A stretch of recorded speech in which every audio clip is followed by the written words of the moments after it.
Okay. Um, Hello, Olha. Olha? Is that Hi, hola, Olha. Olha? Okay, he's away. Привет. Привет. So nice to see you. And Привет. Shira Vitanimo. Vitanimo? Щиро Вітаємо. вітаємо. Yeah. Shira Vitanimo. Дякую. So wonderful to have you here. This is a small group, so please feel free to make comments. It's less formal when there's less people. Just so delighted to see you guys. We do this 3 times a week. Every time is a joy. In these incredibly difficult times, feeling people come together for the greater good is, I'll talk for myself, my deepest inspiration. And it's an inspiration that I really want to share with the world. And right now, Ukraine Now and my organization, The Village, are partnering together on something called Hearts of Ukraine, where we are going to take bits and pieces of these gatherings and turn them into a social impact campaign. So, to share with people all over the world to show how people can come together all over the world to help people who are suffering. And our aim is to illuminate, to inspire, and to uplift, and to connect all people. So stay tuned for that. And I just, by way of introduction of myself, I wanted to share that. And I want to invite us all to share a little bit about ourselves. I think most people here know each other, right? Except for Safrin, is that Yeah, Will? This this is is your definitely my first time joining you guys. It's an honor. Wonderful. Fantastic to have you here. So, what we usually do is share a little bit about ourselves, where we are, and why we're here, what brings us here. So, we can dig in a little bit to that. So, it's not just about, I want to help, but really what's interesting to dig into for me is what so many people want to help, but what makes you take that step into action? What inspires you to be here? Um, and if you have an ask of the group, that's also absolutely part of it. And you know what? Maybe if you can um,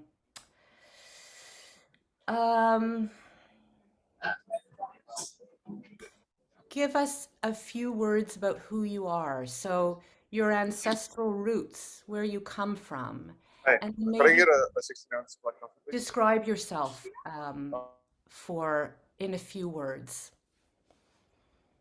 So, I'm Brenda. You guys all know me at this point, but Saffron, you don't. So I'm Brenda. I'm in Montreal, Canada, and my ancestral roots are Ukrainian, Russian, Romanian.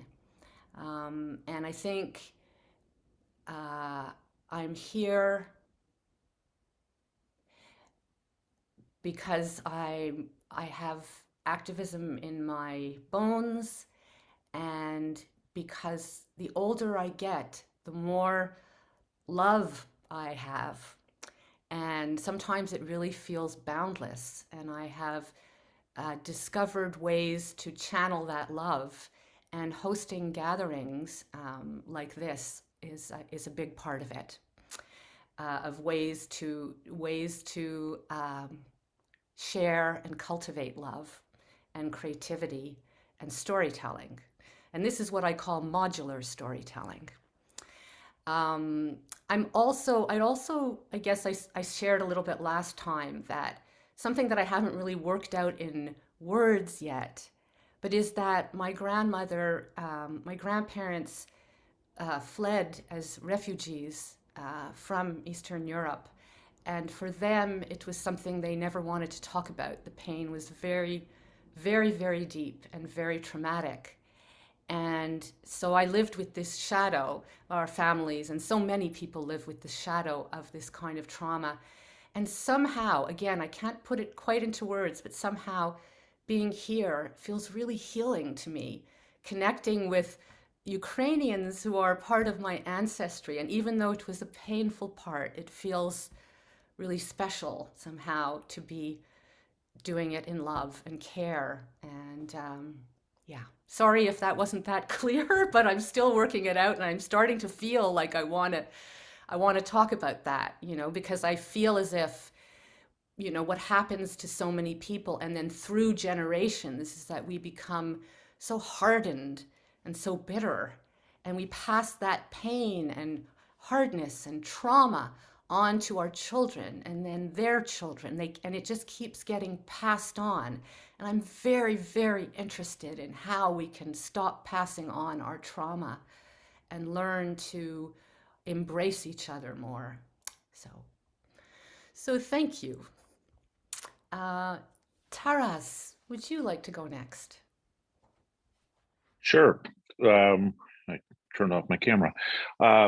So I am first generation Ukrainian, born in Chicago, spent most of my life in Chicago. My parents came to the US after World War II and amazingly lived through a very similar experience to what the refugees are living through now. The big difference, though, is they knew they were never going back. It was a communist country. There was absolutely no way they were going back. So they were changing their lives completely. And it's interesting. I talked to my mom when the war started and said, "How did you come to the decision that you're leaving? How do you get to the point where you go, I'm leaving everything that I own, everyone I know, and I'm leaving?" And then she was a young girl, and she said there was no choice. We had to survive. We had to leave. So that has a lot of background for why I'm involved. The other unique thing, this is a little bit of a history lesson. I taught history at Ukrainian school in Chicago. This has happened before. Ukraine has been fighting for independence for hundreds of years. And there's actually a village with a monument in the town of Krute in Ukraine, where in the early 1700s, 150 Ukrainian students, they were all cadets at the military academy, went to try to stop 30,000 Russian troops from invading Kyiv. The rest of the Ukrainian army was on the east, as it is similarly now, so there was nobody to defend Kyiv. All 150 got killed. It wasn't an equal battle. Today, it's unique. For the first time in hundreds of years, Ukraine has help. The rest of the world is standing behind Ukraine, supporting them, whether it's with weapons, whether it's financially, whether it's with humanitarian aid. It's different, and it's really inspiring to see people support Ukraine. Back in the early 1900s, Ukraine was on its own. Nobody supported them, no one helped them, and they got demolished and became part of the Soviet Union. So I guess that's the roots of why I'm here and why I spend time every day working on it, because it's that important. Thank you so much. And I I love that you mention, the people who are helping. Is there any message you might like to say to the people who are helping? Thank you is the first one. The important thing is to continue it. One of my frustrations at the moment is when I wake up in the morning and look at the news feed, there's less and less on the news about Ukraine. And as the media cycle goes on to other things, the interest and the support seems to wane. And that concerns me, because it's needed for Ukraine to survive and to win. The financial support, the emotional support, everything else the rest of the world is giving needs to continue. And when I see it kind of dip off, that worries me and it frustrates me. So don't stop supporting is my message to the world. It's not over, and it will not be over until Ukraine rebuilds, and the people of Ukraine, the nation, freedom needs people's continued support. Thank you so much, and we will get that message out. And in fact, not to talk about Hearts of Ukraine too much, but that is exactly what we want to respond to, something called compassion fatigue. And so we want to share the heart and touch the heart.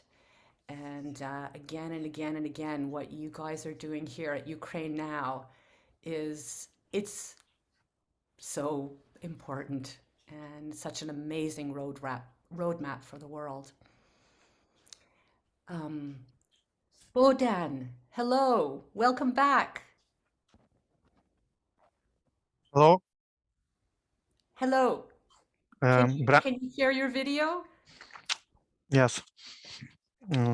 So Brenda, you said that you are from the Eastern Europe. So which exactly country are your like roots from? My maternal grandmother was from a small town called Kopygorod, which I understand wasn't that far from Odessa. At the time, it was considered Russia. Kopygorod. Is it interesting? Is it current Ukraine or current Moldova? It's actually Vinnytsia Oblast, and it's a big Ashkenazi Jewish settlement. Ah, interesting. Thanks, Arthur. I did not know that. Thank you.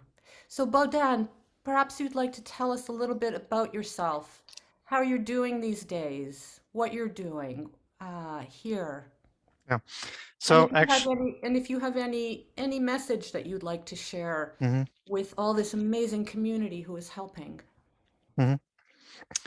Yeah, so I don't remember what kind of story I was able to share last time, but maybe I will repeat myself.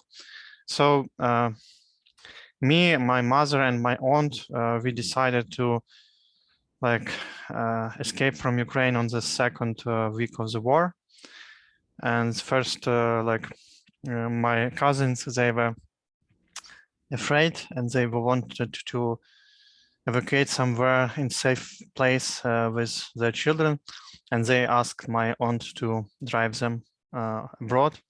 So firstly, my aunt take one car and has driven them to Poland. And in 3 days, we decided with my mother to take another car and also to drive to Poland. We were like staying about 12 hours at the border because it was enormous big traffic jam there.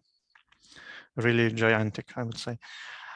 And then in Poland, we stayed in some hostel for 3 days, and then I have found a place in my co-worker who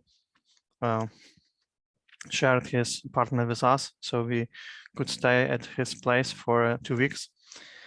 And then we decided to go further, because actually we had big concerns about that Putin might attack Poland as well with shelling or bombing, and we were not feeling like safe in Poland. So we moved further and we were driving through the Czech Republic, then Germany, Switzerland. We stayed one night at Czech in the hotel, one night in the Switzerland at one place of one couch surfer. And then we moved to France. And actually, my mother was turning 60 on the 29th of March, just almost a month ago. And she always had a dream to visit, to see Paris. So I was thinking maybe we could drive somewhere near to Paris and then to visit it. And we stayed in some suburbs of Paris for a night. But when I came there, it was found out that there are some restrictions, that some cars are not like eligible or is not allowed to enter Paris. And then we were going to north of France, and we got into a car accident. And hopefully we are alive, but one of our cars is completely destroyed, and we don't know what to do with that because our insurance company, they paid only 1/3 or even less of the insurance amount. And we don't know if we should try to repair it here in France or take it to Ukraine, or probably take to some other place, just sell for the parts. So we are unsure on this condition. And if anyone has any advice or suggestion what I can do with broken card here in France, because I was thinking that we could repair it, but the official service provided list of what should be repaired is and for 15,000 euros, which is almost the price of the car. So it's not reasonable that just to repair it there. Maybe we can find some unofficial repairment, or maybe we can take it to Ukraine, but it's also, since it cannot be driven, it's very expensive to get it to Ukraine. So we don't know what to do. If someone knows something, please let me know. Also about why I'm here, but actually about, I don't know, months ago or earlier, I was joining this group and I was thinking maybe I could help with my Salesforce experience because I'm Salesforce architect. And actually, I even was added to some chat, but I didn't receive any task or any things that I could help with. So Well, all thank right, you. I'll if you send me your email or phone number or WhatsApp, send me something, because we tried really hard to get you engaged, and we just failed because everything is a chaos, but we're trying our best. So please send me your details here in Zoom.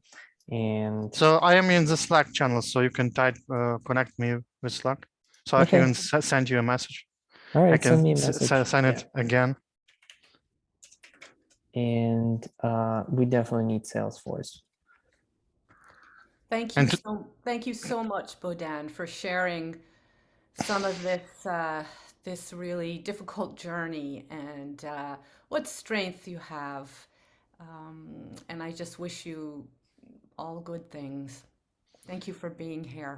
Yeah, and also I think it's very interesting to hear what you guys saying about the history of Ukraine, because it's actually most of the time Ukraine didn't have a chance to win any war with the neighbors, because usually there was a lot of counterparties taking part in the war.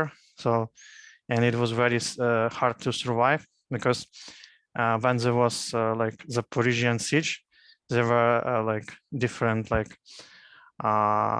enemies, there were Tatars, Turks, there were Polish, there were Russians, Moscow Kingdom, Tsardom. And later, when it was 1918, once the Russian Empire collapsed, Austro-Hungarian Empire collapsed, there was a chance for a young Ukrainian nation to become independent. And it was for 3 years independent country. But later again, first of all, there were some at least 4 different belligerents in the war in Ukraine. There were Ukrainian nationalists, Ukrainian anarchists led by Makhno. There were a Russian White Army, which was imperialistic Russian, and there were Red Soviet Russians. And actually also on the Western Ukraine, there were Polish army, which was also wanted to regain back the Western Ukraine. And Ukraine was tiered amongst a lot of armies that were fighting with Ukrainians and each other. So it was no chance if you win on every side to stand up and withhold. But now Ukraine has unique situation, because now it's only one front line, only one enemy. There is only Russia, which is attacking from they attacking from Belarus, but Belarus is not actively joining the conflict, but only like gives a place to start with air plants. So like there is chance for Ukraine to win, even though that Russia is bigger and has more like ammunition, more army, more troops, more like machine, and so on and so forth. But at least now, like Ukraine is supported by all over the world, and it's very good because now Ukraine has real chance to have like a real independence. Because when the Soviet Union collapsed, it was like not completely independent because it still was like in the area of influence of Russia, and it was like still like part of like SNG or something like that. Yes. And Yeah. but now Okay. well, we just don't have that much time, and I'm what sorry. you're getting into is very interesting, but it's not the main purpose for us being here. But thank you for your thoughts, Bohdan. Thank you so much. Olha, would you like to share?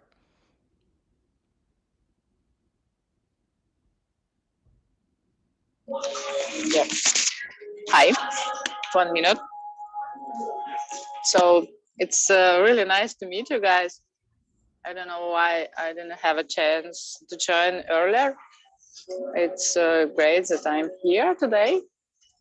And my roots, I'm Ukrainian, half Ukrainian, and I have one grandma from Russia and one grandpa from Russian, but he moved to Ukraine when he was very young. So mostly I'm Ukrainian. And what about why am I here?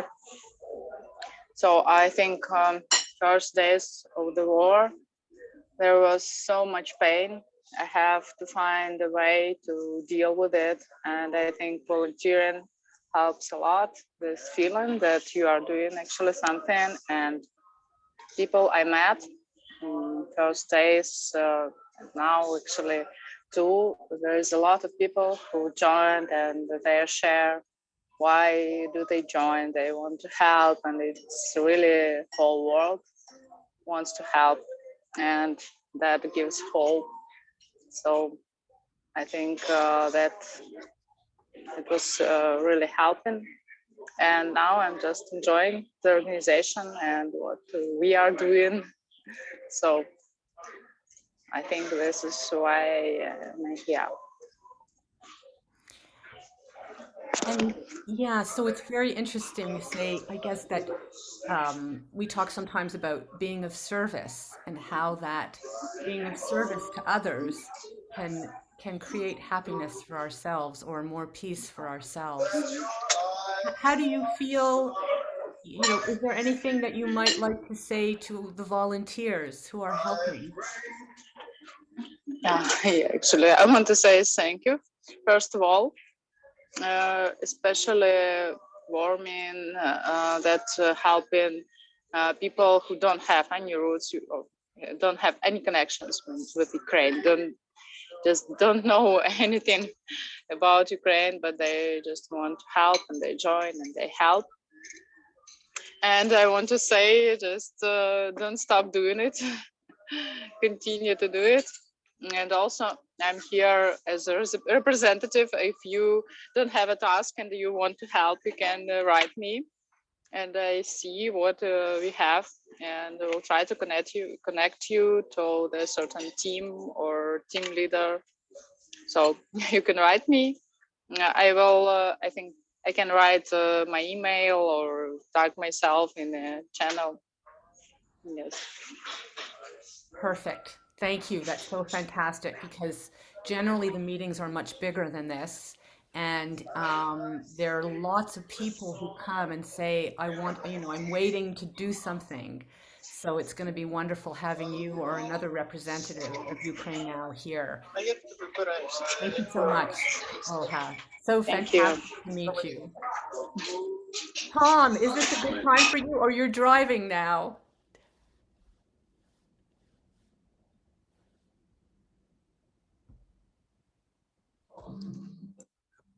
Hello? Tom, you're on mute still. Is this not a good time, Okay, Tom? can you hear me? Yeah. No, it's okay. Can you hear me? Yes. Okay, yeah. Well, I've been participating in this group for, I guess, 2 months now, right? How long? I don't know. It goes by quick. But I'm an American. I know next to nothing about Ukraine. I hadn't thought about Ukraine in 10 years when it was in the news. And I remember asking a friend of mine who was Ukrainian. I coached his daughter in tennis, and I said, "What the heck's going on in Ukraine?" You know, back, what was it, 10 years ago? You had the revolution or problem, and he said, "Oh, we're just getting a divorce with Russia." So I said, "It's a heck of a divorce," you know. So, and I kind of shook my head, but he was a wonderful guy, and his daughter was very, very intelligent, very lovely lady. Young girl. He was a lovely guy, and so I kind of had an affection for Ukraine. She was also a good tennis player. So I really hadn't thought about Ukraine until 10 years after that, when I saw the troops mounting up on the border, and I said, "This guy is going to go into Ukraine." And you don't line up 120,000 troops on a border and not send your people in. It just doesn't happen. So, and when it happened, I got sick to my stomach like everybody else. So I was watching TV one night, screaming at the TV, and I saw Arturo come on Fox News. And I said, "Well, this guy looks like he knows what he's doing." So I Googled UkraineNow, and here I am. And my background's finance. My lineage goes back to Ireland, second, third generation. And I think that's about it. Brenda knows me well. Oh, Tom, such a delight always to have you here and to hear now a little bit more about how it came to be that you got here. And I didn't know that story about Arthur, seeing him Yeah, on. I saw him on TV. I was just going, my wife can tell you, she tells me not to watch TV too much because I get all worked up on this thing, this war. And then I said, "Well, I like this guy's demeanor." It was a very level demeanor, watching him on Fox News. And I said, "This guy seems to have his head screwed on straight." So I'm going to look it up. And I said, "I like what they're trying to do. They're really trying to help people, and they're delivering." So I just sent an email to the website, and he got me started. And now I consider you guys my new best friends. Lovely. Thank you so much. And would That's you about like it. to say anything to the Ukrainian people? Well, I'm all in, and a lot of Americans I've noticed when I drive around Boston. I travel a lot for business, and more Ukrainian flags are popping up. People are putting Ukrainian flags out, and I noticed that the flowers are more blue and yellow this season. So we have to win. Failure is not an option here. Unfortunately, I think it's going to be a long time. We're dealing with consummate evil. They are capable of escalating it in a way that we've been hearing about in the news lately. I don't even want to mention the word, but I have no reservations that they'll do it. None whatsoever. And that could happen at any time because they're desperate people. They're soulless people. They don't have a soul. And they can't bear the thought of being relegated to a lower status than that they've stolen from people over the course of their lives and their career. So these are very, very bad people that we're dealing with. And that's why I'm here. I don't want to be rambling on and get people upset, but Brenda, like I told you, I use you as my therapist.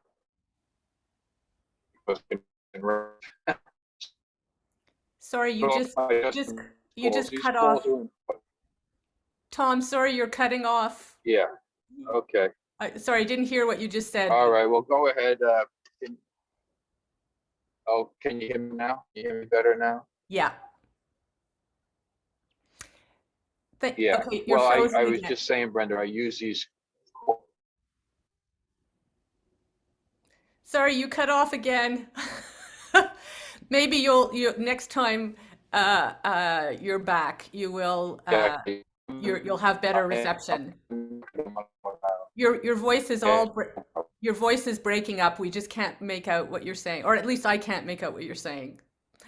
Thank you for whatever you said, Tom. Always a joy to have you with us. Arthur, are you leaving right now? Do you want to say a few words before you leave? Yeah, I really have to hop off actually with Taras and Tom to another financial call. So if they disappear, that was me to blame. But Okay. love the story behind how Tom joined, and thank you so much, everyone. Yeah, and stay tuned for updates from our fundraiser later today. Have Thanks, a everyone. great, sending you lots of great vibrations for a great fundraiser. Thank you, Brenda. Thank you, Tom. Safrin. Yes. Yes. Am I on? There we go. Excellent. Yeah, it was a pleasure hearing everybody's stories. Just a quick self-introduction. My name is Safrin Shikaze. I'm from Japan originally. I was raised in Indonesia. So I consider English to be my first language, as I most of my education was in American international schools overseas. I've been in Ukraine since 2000. April 16th. It feels like 2000 some odd years. But right behind me is my man here. We're in Kharkiv right now, northeastern Ukraine. And the reason I came out here is to document humanitarian corridors. This is my main mission. But as you guys can probably imagine, the Ukrainian Ministry of Defense is very sensitive about any kind of photographic recording, documentation, or evidence, especially if it's recent. And the more recent it is, the easier it is for Russian military forces to use it strategically. For example, if a bill just so happened to be there, they can take an iPhone video of it, like a live recording of it, and then the Russian military will look at this video and they would correct their trajectory, their artillery's trajectory, to better hit or to more directly hit more civilian, more residential neighborhoods. And so, yeah, long story short, the Ukrainian government is very sensitive about any kind of visual information, especially recent visual information. So I'm working to get an official press card, a press pass, so that I can sign a contract with the government here and record more video and photography. I'm here as a photojournalist. I don't have a professional photojournalism background, although photography has been something that I've been doing seriously for over a decade now. Some of the main needs I've seen while here in Kharkiv, we hear bombings and shellings every day. Today was the first time I heard machine gun fire. You know, you hear bombs going off, and sure, that's quite rattling. But when you hear machine gun fire, that just reminds you of how close the real combat is, and so that's been quite the experience. The team I'm with here, they are a local humanitarian team. They're all Kharkiv residents. They're all natives of Kharkiv, or Kharkov, as you would say in Russian, as you would locally say here. And yeah, they do last mile deliveries of humanitarian aid. This is food and medicine that they receive through their through multiple channels. In fact, if you guys want to see, my room right now is a storage room for medical supplies. This is just so that you have a visual representation of how sort of real it is. These are medical supplies that just came in today. We also have Pampers. We have diapers and stuff. A lot of this is liver disease medication, heart disease medication.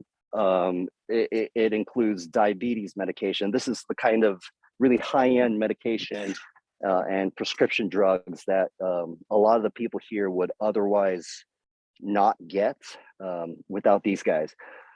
I've named them sort of the last mile warriors, and they're building out their social media platform right now, Last Mile Warriors. Yeah, I'm here on my own project. My project involves documenting humanitarian corridors, documenting the humanitarian efforts here in close to the front lines in the eastern and southern regions of Ukraine. And the goal is to collect as much visual representation of what the local help is actually doing in their own communities, so that people will fit with $50 to spare, with $100 to spare within this month, can say, listen, I know the Red Cross, the UN, and all of these massive organizations are doing a great job, but tell me something about something like UkraineNow. Tell me something about Hearts for Ukraine, something about the Last Mile Warriors, someone that I can give my money directly to and see a direct impact. And so I'm trying to build out channels that people can use to send money directly to small, local, hyperactive organizations. We also work with BCA Poland. If you guys haven't checked them out, amazing organization. They send semi-trucks of humanitarian aid, both food and medicine, by the ton. The person who leads it, his name is Jonasz. He's Polish. It's kind of like Jonas, Jonas, and then add a Z at the end, Jonasz. Just go to bcapoland.org. Those guys are doing real work. I consider them to be on the front lines of the humanitarian effort. In fact, they helped me find a route to enter Ukraine, and they got me as far as northeastern Ukraine. So their channels are deep. I followed one of their last mile or close to last mile deliveries.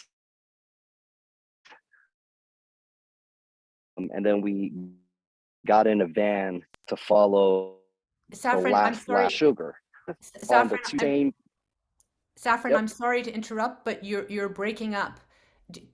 Are all your apps closed? We just lost the last couple of sentences that you said. Is it better Sometimes now? it helps if you turn the video off, the audio gets better.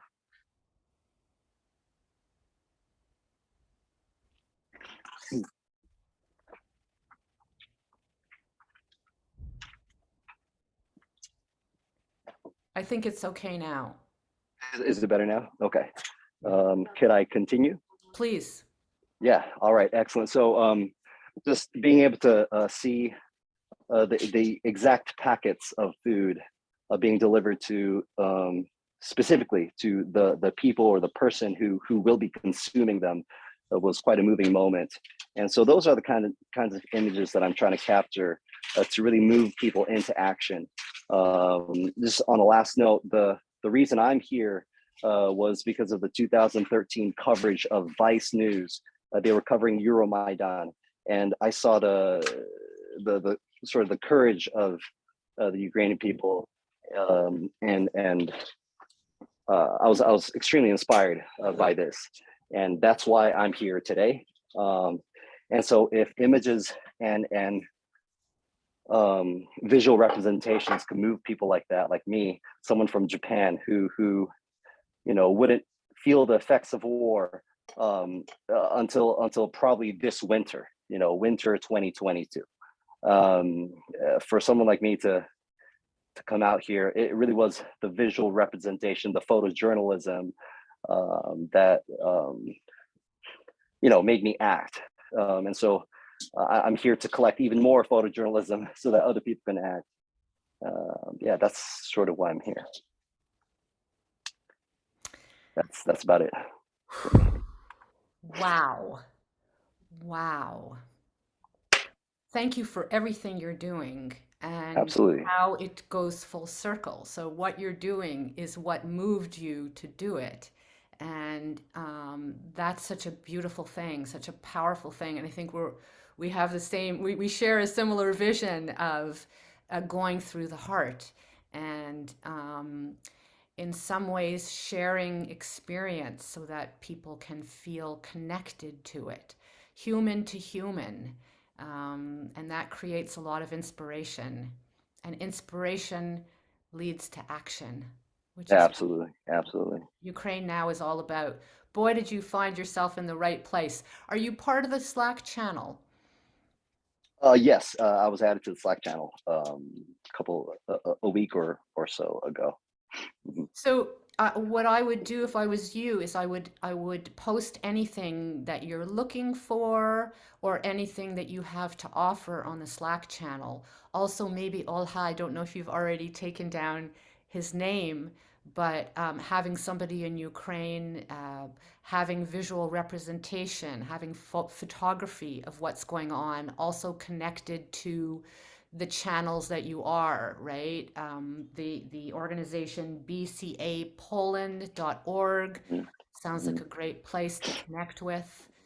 I just wanted to add, I know Artur. Sorry, somebody's, no, we're all muted. Okay, go ahead.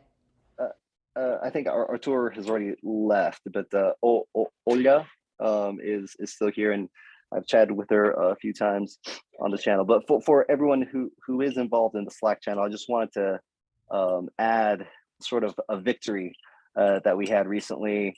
I talked to a person, I posted something about water filters on a channel, and somebody directed me to a link that directed me to another link, and I went down a rabbit hole and found Land of Mercy. Land of Mercy is an organization in Odessa, and I found out that in one day they had collected, just through volunteer help, they had collected 10 tons of water to be sent to Mykolaiv, half of the southern part of which is, I believe, Russian occupied.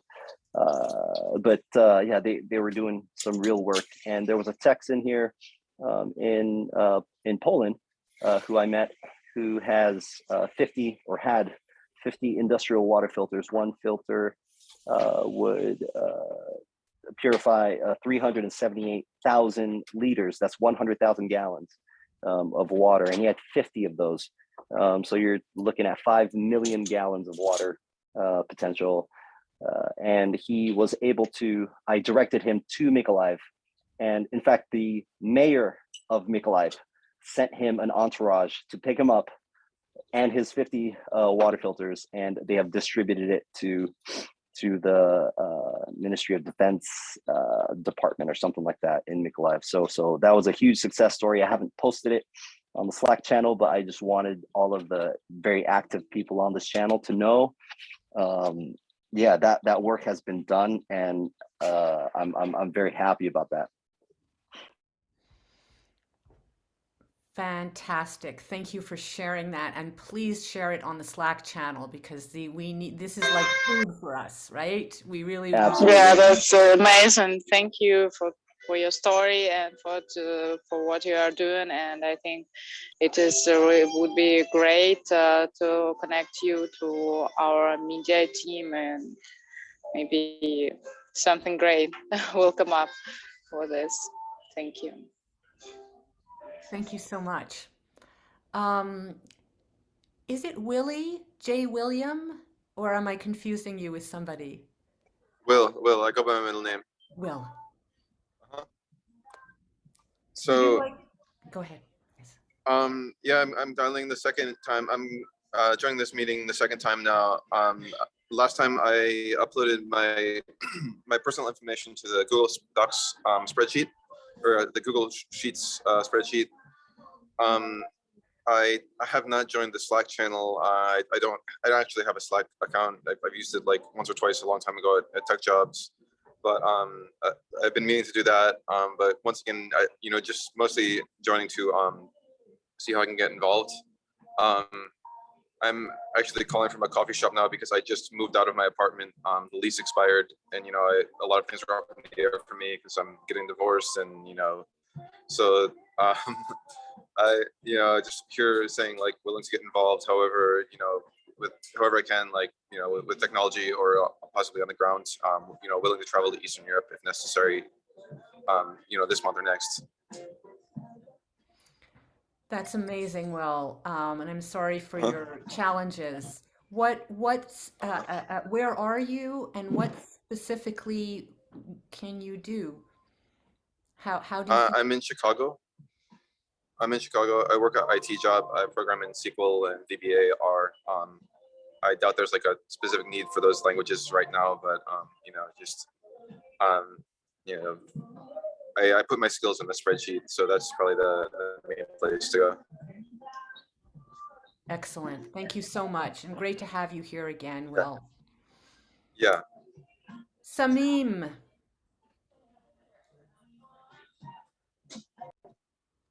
Hello there.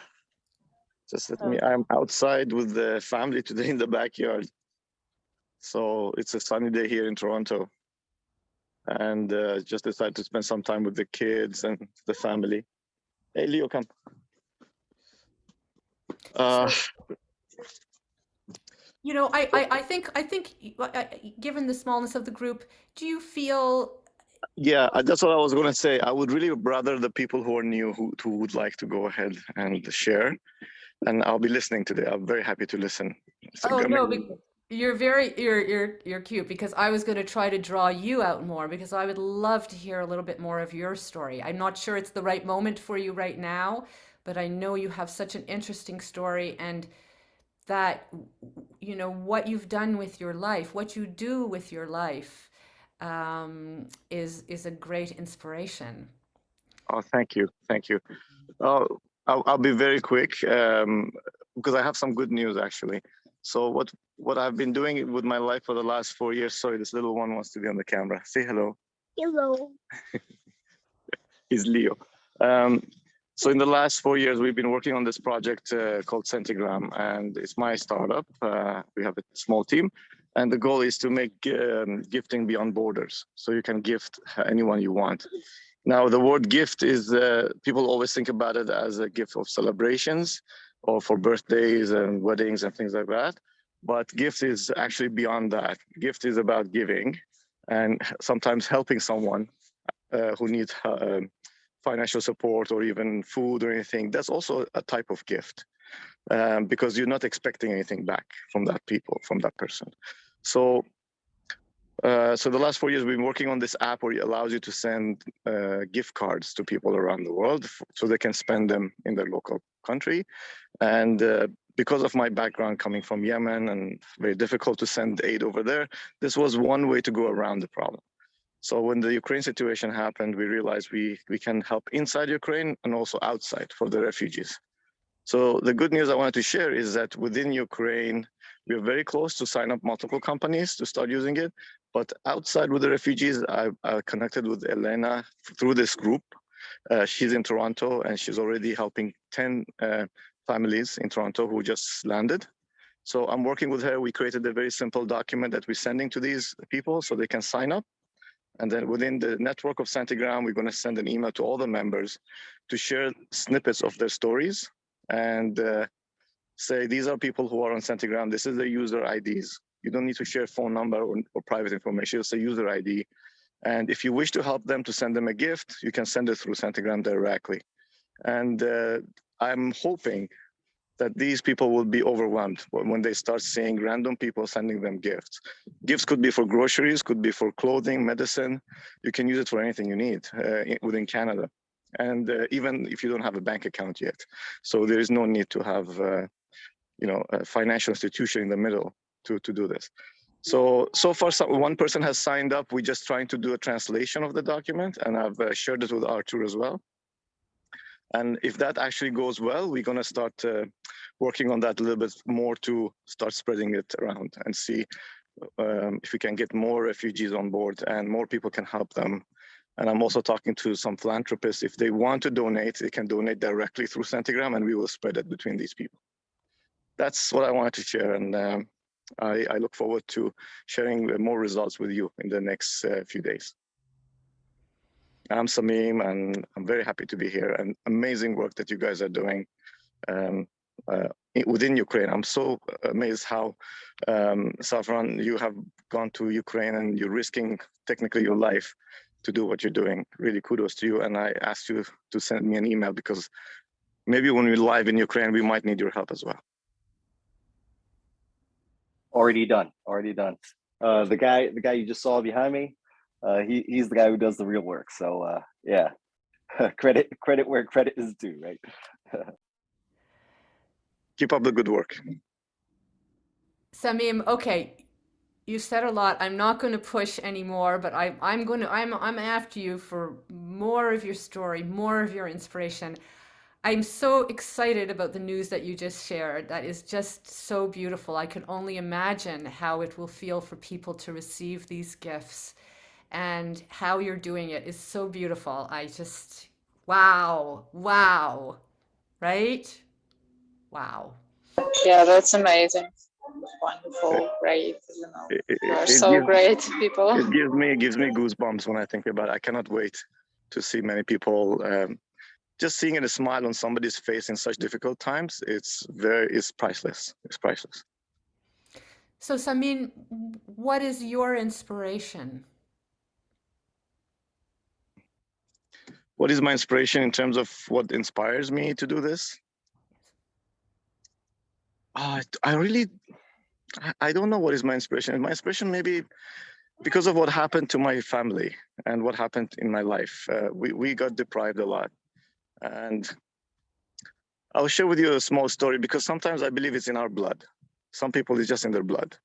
We're just born altruists. We can't help it. I'll tell you a story that my grandma told me once. She said when my mother was a very little kid, and remember, this is Yemen. Yemen is a very, very third world country, very poor. And I'm talking about easily 40 years ago, this story. So she used to sit in her balcony because she didn't let her to go out and play in the streets because the kids in the streets were just playing with the dirt and there was nothing to play with, literally. So she will keep her in the house and the third floor, and she says, you can watch the kids from the balcony. So she will sit there, hang her legs from the balcony and just watch the kids playing when she was about 7 or 8 years old. And one day she said, she came to her and she saw her. She had a couple of dolls like that she plays with, and she was breaking them into parts, and she was throwing the parts out, like the head, the leg, the arm. And she yelled at her. She's like, what are you doing? This is expensive. Why are you breaking it? Why are you throwing it out? And she told her, too many kids, not enough toys. So, and that to me always reminds me of, sometimes even if you don't have anything, still whatever you have could be useful for someone, even though if it's little. So, and she looked down and she looked, yeah, each kid took a part and they're playing with those parts. So, and that's maybe my inspiration. Yeah. Beautiful story. Thank you so much. This is really important. Understanding this stuff is really important to help us figure out how to reach more people, how to open more hearts to each other, how to learn how to care more about each other, not just our own families and our tribes and our isolated bubbles, but how to take this care and reach out to the world with it. What's happening with UkraineNow, what you guys are doing, what we are doing is really, it's a way forward. And yeah, it's incredibly powerful stuff. So thank you. Thank you. Thank you, everybody. Great as always to be together. I guess I had put this quote that this one tiny sentence, by a very famous American poet named Mary Oliver. She wrote a lot about nature. And I saw this line somewhere, I'm not sure where it comes from, but she wrote, "I got saved by the beauty of the world." And I thought that in the darkest of times, we open our eyes to each other, we see the beauty of the world. And for me, the beauty that I see is you and everybody volunteering and doing this tremendously important work.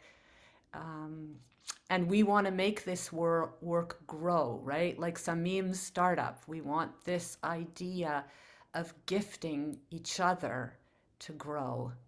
So thank you for everything that you do. Our next meeting is on Monday. It's Monday, Wednesdays, and Saturdays at this time, which is, I think, 8 a.m. Pacific and 11 a.m. Eastern. Usually we have many more people, so do come join us as often as you feel to, and you'll get to meet all kinds of people. And thank you. Olha, or is it Olya? Is that how you pronounce it? Yeah, short version, Ola. Ola for Hola. friends. It's Ola. Hola. Well, that's so beautiful. The Spanish word, you know, hello.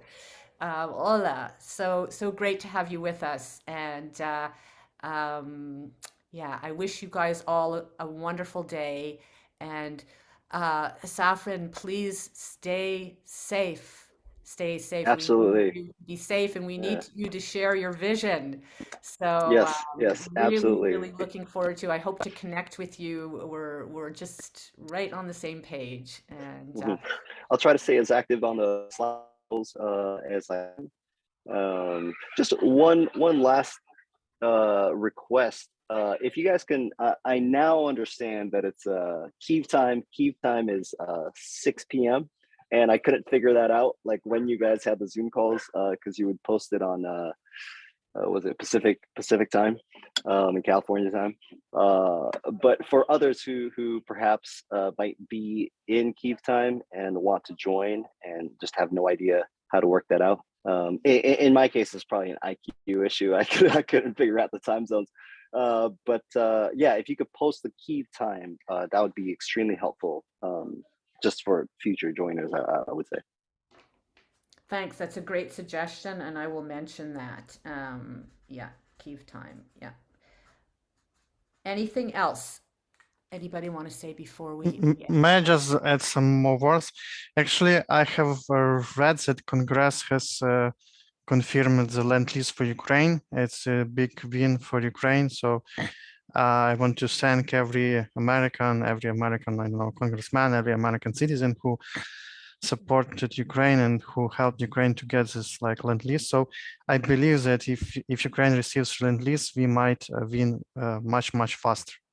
Because without land lease, it might be like taken for years to win. But I think with land lease, I guess Ukraine might win by this year, by the end of this year, or even faster. I'm not sure how fast, but land lease will be big, big support for Ukraine to quickly win in this war. And I also have read about Biden's initiative to Uniting for Ukraine. So I think many Ukrainians can enter United States by using this program. So maybe also I want to thank to Biden and to all American citizens who support Ukraine and who sign in this. So thank you all. Thank you. You're doing very great job. Thank you.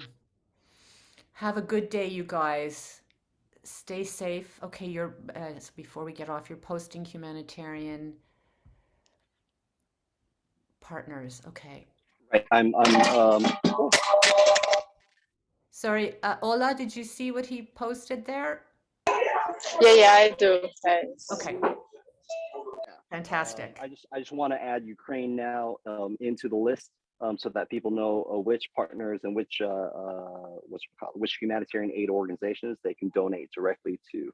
So if you guys can set me up with a summary photo and then a payment channel, whatever payment channel you use, I will add that in. Excellent. Thank you. Okay, Saffron, hope to see you again soon. Absolutely. So yeah, join us, join us. It's always this time, Monday, Wednesday, Saturdays. Got it. Be well, you guys. Mwah. Take care.